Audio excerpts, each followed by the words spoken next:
আমাদের কিছু প্রশ্ন আছে, সেই প্রশ্নগুলো ছুড়ে দিতে চাই আমাদের সরকারের কাছে, আমাদের উপদেষ্টাগণের কাছে, আমাদের বাহিনীর প্রধানদের কাছে, যে কালকের যে ট্র্যাজেডি হইল সেই ট্র্যাজেডির তথ্য এখনও কেন গোপন, কেন এখনও তারা ব্রিফিং করছে না যে আসলে কতজন মৃত্যুবরণ করেছে, তারা কতগুলো লাশ ওইখান থেকে উদ্ধার করেছে।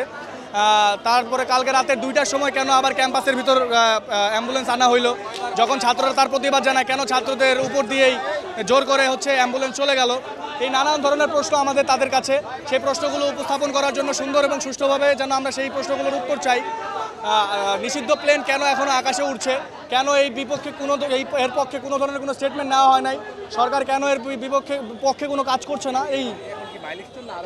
এখানে অনেক ঢাকার বিভিন্ন স্কুল কলেজের স্টুডেন্টরা আছে, তাদেরও একটাই কথা, কেন তথ্য এখনও গোপন, কেন তথ্য এখনও সবার সামনে উপস্থাপিত হয় নাই। আমরা যারা অন স্পটে ছিলাম আমাদের কথা হচ্ছে আমরা নিজেরা 30-এর উপর অধিক লাশ দেখেছি, 40-এর উপরে অধিক লাশ দেখেছি, কারো কথা 50-এর উপরে লাশ দেখেছি। আমাদের দেখা ভুল হতে পারে, কিন্তু আপনারা এই ভুল কেন শুধরে দিচ্ছেন না, কেন এখনও ঘোলাসা করে রাখছেন, কেন এখনো ঘোলাটে করে রাখছেন? আমাদের টিচারদের খারাপ ব্যবহার করেছে, তাছাড়াও লাশের সংখ্যা কম বলা হয়েছে, যেখানে বাবা মারা লাশ এখনো খুঁজছে, তো এখনো খুঁজে পাচ্ছে না তারা লাশ।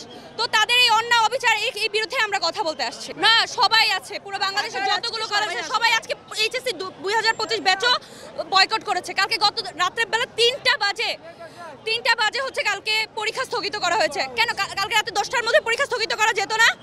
এতক্ষণ আমাদেরকে সময় নিয়ে আমাদের মানসিক এরকম বিপর্যয়ের মধ্যে কেন পরীক্ষা স্থগিত করেননি? কালকে রাত 3টা 2টা আড়াইটার পরে আমাদের ক্যাম্পাস থেকে লাশ বের করা হয়েছে। তারপরে তারা জানাইতে চায় নাই, তারা না জানে আমাদেরকে রাখতে চাইছে। আমাদের স্টুডেন্টদের উপরে হামলা করা হয়েছে, আমাদের টিচারদেরকে মারা হয়েছে, আমাদের প্রিন্সিপালের গায়ে পর্যন্ত হাত তোলা হয়েছে। আমাদের ক্যাম্পাসে আইসাই আমাদের স্টুডেন্টকে মারা, আমাদের প্রিন্সিপালের গায়ে হাত তোলা, আবার লাশ চুরি করার ধান্দা। ভাই আমাদের কিচ্ছু বলার নাই, আমরা স্পিচলেস। আমাদের কালকে রাত 2:30টার পরে হোস্টেল থেকে ভিডিও করা হয়েছে, লাইভ করা হয়েছে, তারা লাশ সরায় ফেলছে, যেখানে তারা দিনের বেলা বলছে লাশ সরানোর কাজ সম্পূর্ণ শেষ হয়ে গেছে, কিন্তু তারা রাত 2:30টার পরে লাশ কিভাবে বের করে? শোক দিবস ছাড়া আর কিছুই না। আজকের দিনের জন্য আমাদের জনগণের শুধু কান্না আর কান্না। আর কালকে যেগুলো চোখে দেখছি সেগুলো তো বাস্তবে চোখে সব দেখলাম। আর কি বলবো আমরা, আর আমাদের বলার কিছু নাই। কালকে আমরা বাসা আমাদের এখানে 14 নম্বর এখানে শুনে এই সাথে সাথে চলে আসছি। আইসা যে বাচ্চাদেরকে দাফাদাফি করতেছে, করতেছে, একটা বাচ্চা দৌড়দৌড়ি করতেছে, এগুলো আমাদের চোখের সামনে সব কিছু।